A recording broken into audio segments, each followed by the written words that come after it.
Bonjour les freelances. Aujourd'hui, j'aimerais bien évoquer un sujet qui revient toujours sur la table et que j'entends toujours. C'est les gens qui sont en CDI. Ce que j'entends par CDI, soit en CDI dans une société de service, soit en CDI en interne, soit en CDI de portage.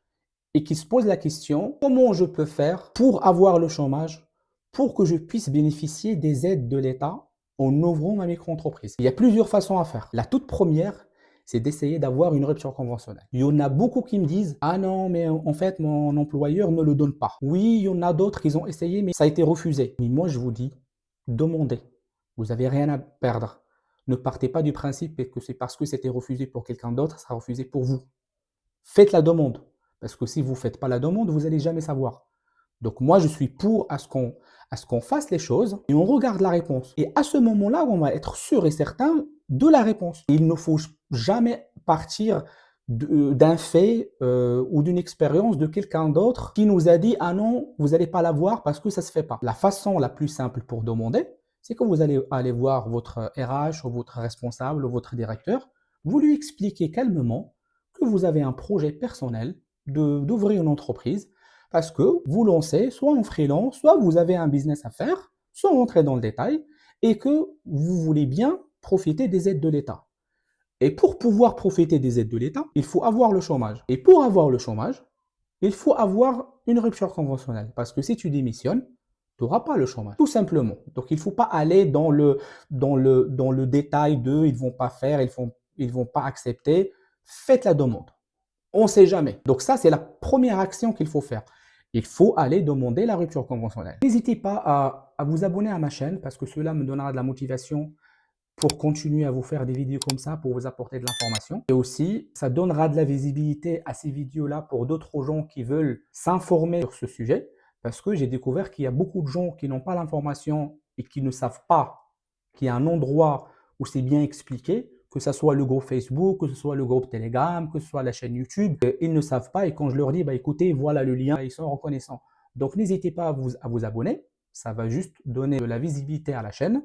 Et n'hésitez pas aussi à commenter et liker la vidéo parce que ça va lui permettre de sortir dans les recherches des gens qui cherchent ce genre d'informations sur YouTube. Et bien sûr, en faisant ça, je vous serai très reconnaissant. Maintenant, si votre employeur ne veut pas vous donner la rupture conventionnelle, demandez un licenciement. Dites OK, il n'y a pas de problème, licenciez-moi. Parce que n'oubliez pas, votre objectif, ce n'est pas d'avoir la rupture conventionnelle. L'objectif, c'est d'avoir le chômage.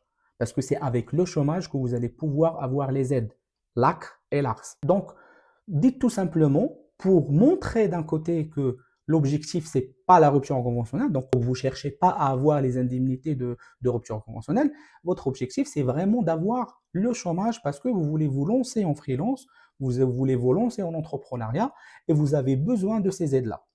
Donc, dites tout simplement, dans ce cas-là, licenciez-moi. Parce que de toute façon, moi, j'ai ce projet-là et je vais le faire. Et si malgré tout ça, ils ne veulent absolument pas trouver une solution, bah dans ce cas-là, vous n'avez pas le choix, vous allez démissionner. Mais mettez dans votre tête que démissionner, ce n'est pas la fin du monde. Parce qu'il y a toujours une solution. Parce que vous pouvez démissionner. Votre mission que vous allez faire, vous pouvez la commencer en portage. Parce que quand vous allez démissionner, bien sûr, vous n'allez pas avoir le chômage parce que vous avez démissionné.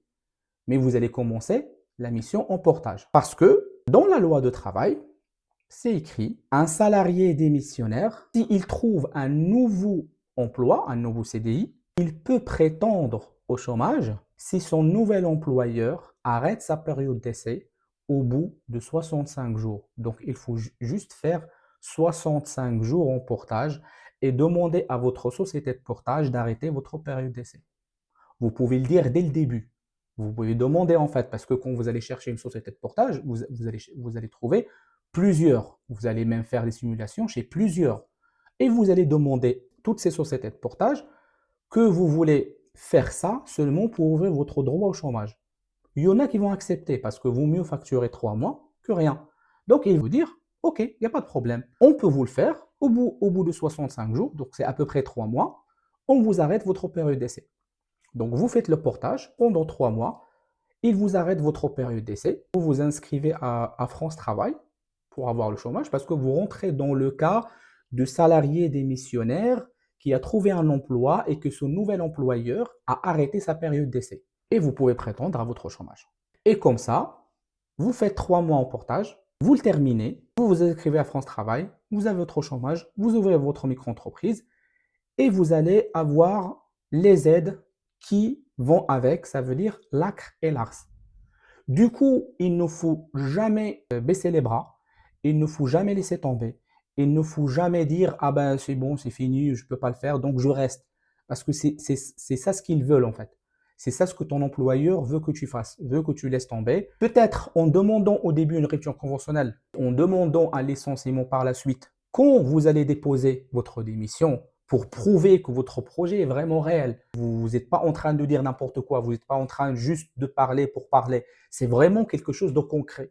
Quand vous allez déposer votre démission, peut-être votre employeur, là, il va comprendre, c'est du réel. Peut-être il va vous dire, OK, je ne vais pas vous empêcher de concrétiser votre projet, je vous donne la rupture conventionnelle. Donc peut-être quand vous allez faire ça, finalement, il va se rendre compte que vraiment, tu veux devenir entrepreneur et tu veux ouvrir ton entreprise et que ça ne sert à rien de t'en empêcher, ça ne sert à rien de te priver de ça parce que le chômage, c'est un droit, on a cotisé pour et ton employeur, il sait que c'est un droit. Donc peut-être il va vous accorder la rupture conventionnelle après d'avoir tout essayé et déposé la démission. Parce que quand vous allez déposer la démission, vous allez lui dire, voilà, je dépose ma démission. Sachez que mon projet est réel. Je veux vraiment ouvrir mon entreprise. Sachez que je fais ça. Vous allez juste m'en empêcher d'avoir mon chômage et d'avoir les aides qui vont avec. Du coup, peut-être en faisant ça, il va se dire, OK, je ne vais pas l'empêcher. Je vais lui donner sa rupture conventionnelle. S'il ne veut pas, ce n'est pas grave. Vous faites votre préavis de démission, vous demandez à ce qu'il soit raccourci s'il veut bien. Donc, s'il vous donne le droit d'être raccourci, dans ce cas-là, vous pouvez le terminer avant. Vous commencez votre mission en portage, vous le faites pendant 3 mois, vous demandez les aides. Donc, quand la rupture conventionnelle est refusée et la demande de licenciement est aussi refusée, sachez qu'il y a un dispositif qui s'appelle démission pour reconversion professionnelle. Ce dispositif permet aux salariés qui satisfait une certaine condition d'ancienneté du CDI de 5 ans de profiter d'une démission et avoir le chômage. Il faut juste se rapprocher de l'APEC parce qu'il y a un dossier à monter. La procédure prend entre 1 mois et 3 mois. Donc ça dépend en fait, ça dépend des régions, ça dépend des communes, ça dépend, voilà, et ça dépend des dossiers. Il faut se rapprocher de l'APEC pour leur demander ce qu'il faut faire pour avoir cette procédure-là. Ils vont vous demander de remplir un dossier, de leur envoyer avec un descriptif de votre projet. Vous allez leur décrire que tu veux ouvrir ton entreprise pour devenir indépendant, pour faire des missions. Tu vas chiffrer ça, tu vas dire voilà, je vais commencer avec un TGM de 550 fois 218 et vous faites le calcul, vous allez inclure les cotisations de l'URSSAF et vous allez expliquer que vous avez besoin de chômage parce que il y a des aides qui vont avec pour avoir une réduction de l'ACRE et pour avoir le chômage qui peut couvrir certaines périodes de non-activité. Et au bout de 2-3 mois, vous pouvez avoir la légitime démission tout en ayant le chômage. Et dans ce cas-là, vous pouvez démissionner et avoir votre chômage.